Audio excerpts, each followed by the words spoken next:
Wir kommen hier bei Kemper auf die Agribex in Brüssel. Hier zeigen wir wie auf der Agritechnica wieder das 2020-Reihe-Modell. Ein ganz klar ein Studiomodell, keine Serienmaschine. Diese Maschine haben wir gebracht, um von Lohnunternehmer, Landwirte, vielleicht große Landwirte aus dem Markt, auch aus Deutschland, zu hören, ob so ein Prototyp überhaupt funktionieren würde für den ihre Verhältnisse. Was dabei wichtig ist, dass die Erntelogistik muss ja stimmen, auf dem Silohaufen muss ich die Mais auch verarbeiten können. Und die Frage ist, ob überhaupt die heutzutage verfügbaren selbstfahrenden Feldhäcksler in der Lage sind, so viel Mais auf einmal zu verarbeiten. Wir haben da ganz klar festgestellt, dass die in der Lage sind, nur die Vorwärtsgeschwindigkeit geht wohl ein bisschen runter. Ganz klar kann man mit dieser Maschine genau um die Hälfte so schnell fahren wie normalerweise mit einem 10-Reiher. Das wollen wir gerne mit den Lohnunternehmern im Feld besprechen. Deswegen handelt es sich hier auch um wie schon gesagt, ein Prototyp, ein Testmodell. Wir wollen mal zeigen, dass es überhaupt kein Problem ist, einen breiteren Vorsatz zu bringen. Die Frage ist nur, ist diese Maschine auch wirtschaftlich für Ihnen als Lohnunternehmer?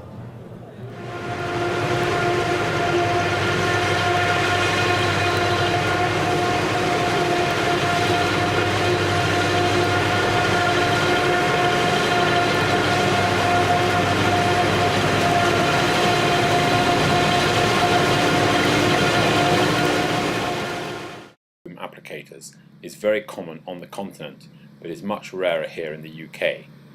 But with increasing fertilizer prices and an increase in the number of biodigesters being built, we see that these are going to become an increasingly common sight. The unit we see here is a Class Xerion 3800 and a Kawico 24,000 litre tanker. It's run by Oxford contractor Charlie Baker and is a couple of years old.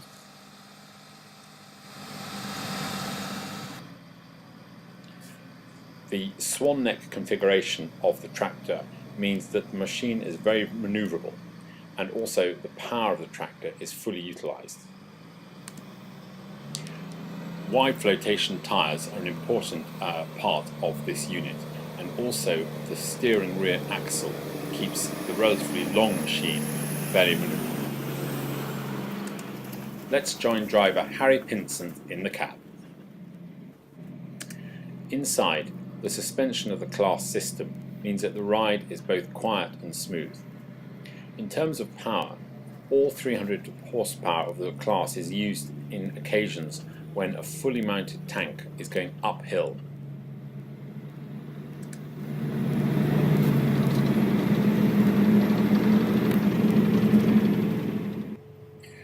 The boom was originally a 15-metre unit, but this year has been replaced by a 30-metre unit, and this gives a very high output.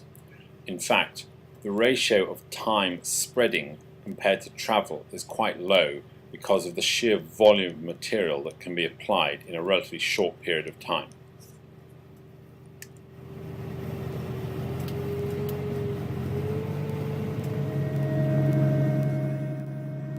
Slurry application is never going to be popular with householders living next to fields, but the wide boom means that slurry can be applied right up to the edge of the field. Furthermore, if loss of nutrients through evaporation is vastly reduced.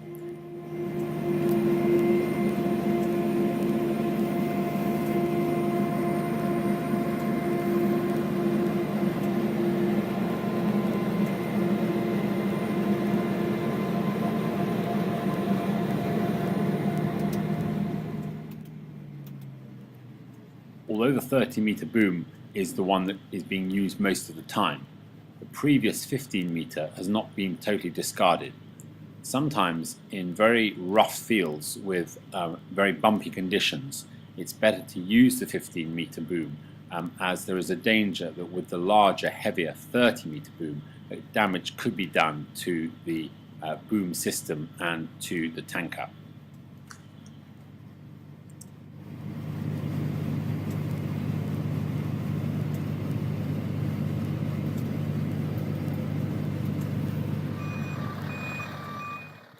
The logistics of getting large volumes of slurry to the field should not be underestimated. On the day that we visited the operation, there were 3 articulated tanker lorries on the go, and that was for a relatively short distance between the digester and the fields. Sometimes 4 or even 5 tankers are used with this operation.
pretty cool way to transport dirt from an excavation using a little backhoe bucket to get into a tight area and loading it into a front loader bucket to take it up into the stockpile.